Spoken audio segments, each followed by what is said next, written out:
کیا آپ نے کبھی سوچا ہے کہ اگر علماء خاموش ہو جائیں، اگر فقہا خوف کی وجہ سے حق کہنا چھوڑ دیں تو پھر کیا ہوگا؟ پھر ظالم حکمران قرآن کی تفسیر بھی کریں گے اور اسلام کی سیاست بھی، اور پھر یزید صرف تاریخ میں نہیں ہوگا بلکہ ہر دور میں ہوگا۔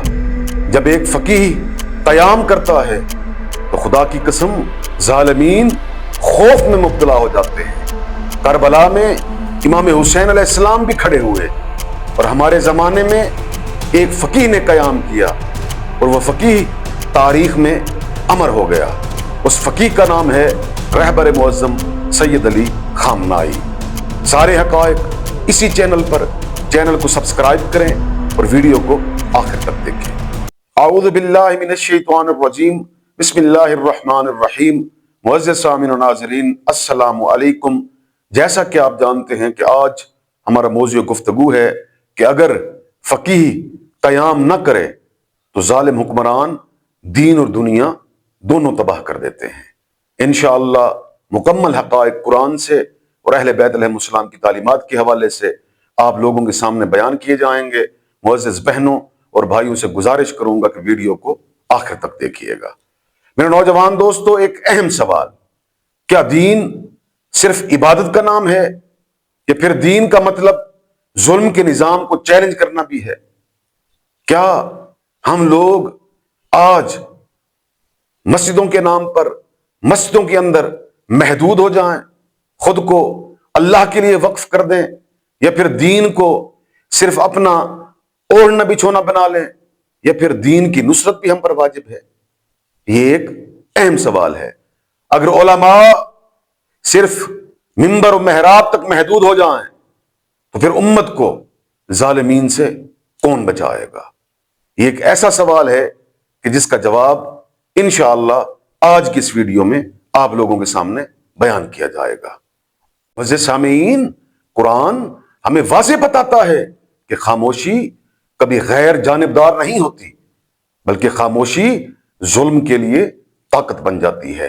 تاریخ کبھی ایسے کرداروں کو معاف نہیں کرتی جنہوں نے دین کو صرف اوڑھنے بچھوڑنے کے لیے استعمال کیا، جبکہ دین کو جب ضرورت پڑی تو دین کی نصرت نہیں کی۔ میرے نوجوان دوستو، تاریخ کا سب سے خطرناک ترین لمحہ وہ نہیں ہوتا جب ظالم طاقتور ہو جائے، بلکہ تاریخ کا سب سے خطرناک ترین لمحہ وہ ہوتا ہے جب ایک فقیہ، جب ایک عالم خاموش ہو جائے، جب منبر خاموش ہو جائیں، جب دین کے محافظ مصلحتوں میں گم ہو جائیں، تو پھر ظالم صرف حکومت نہیں کرتے بلکہ دین کی تقدیر بھی لکھتے ہیں اور دین کو سیاست کے نام پر استعمال بھی کرتے ہیں۔ میرے نوجوان دوستو، امیر کائنات امیر المومنین علی ابن ابی طالب علیہ السلام نے ایک ایسا اصول دیا جو ہر دور کے فقیہ کے لیے ایک انقلابی منشور ہے۔ امیر کائنات فرماتے ہیں، وما اخذ اللہ علی العلماء اللہ یقار علی قزۃ ظالم ولا صاغب مظلوم۔ اللہ نے علماء سے عہد لیا ہے کہ وہ ظالم کی عیاشیوں پر اور مظلوم کی بھوک پر خاموش نہیں رہیں گے۔ میرے نوجوان دوستو، یہ کوئی عام جملہ نہیں ہے، یہ اللہ کا عہد ہے۔ اگر فقیہ قیام نہ کرے تو امت کا سہارا ٹوٹ جاتا ہے۔ آج کے زمانے کا فقیہ رہبر معظم سید علی خامنائی جرت اور استقامت کی مثال، گردن کٹا دی مگر سر نہیں جھکایا۔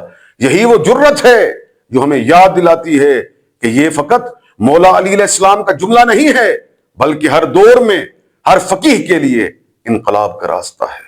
معزز سامعین، جب ظلم بڑھ گیا تو پھر تاریخ کے صفحوں پر امام حسین علیہ السلام کا وہ جملہ بہت کچھ رقم کر گیا۔ امام حسین علیہ السلام نے کیا فرمایا؟ میرے امام فرماتے ہیں، انما خرجت لطالب الاصلاح فی امت جدی۔ اللہ اکبر۔ میرے امام فرماتے ہیں، میرا قیام اپنے جد، اپنے نانا کی امت کی اصلاح کے لیے ہے۔ امام حسین علیہ السلام نے بتلا دیا کہ اگر اہل حق خاموش ہو جائیں تو پھر ظالم حکمران دین کو اپنی سیاست کے لیے استعمال کرتے ہیں۔ میرے نوجوان دوستو، پروردگار عالم سورہ نساء میں ارشاد فرماتا ہے، بسم اللہ الرحمن الرحیم، وما لکم لا تقاتلون فی سبیل اللہ والمستضعفین۔